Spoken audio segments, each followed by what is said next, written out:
بسم اللہ الرحمن الرحیم۔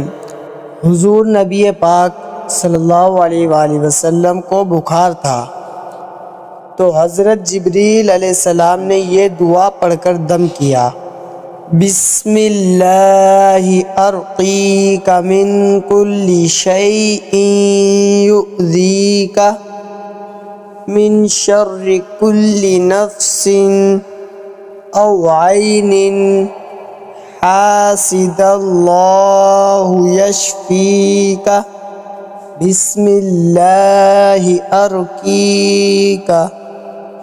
ترجمہ: اللہ کے نام سے آپ پر دم کرتا ہوں، ہر اس چیز سے جو آپ کو اذیت پہنچائے، ہر نفس کی برائی سے یا ہر حسد والی آنکھ سے۔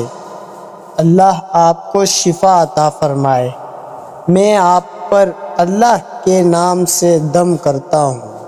بخار کے مریض کو عربی میں دعا اول و آخر ایک بار درود شریف پڑھ کر دم کر دیجئے، انشاءاللہ شفا ضرور حاصل ہوئے گی۔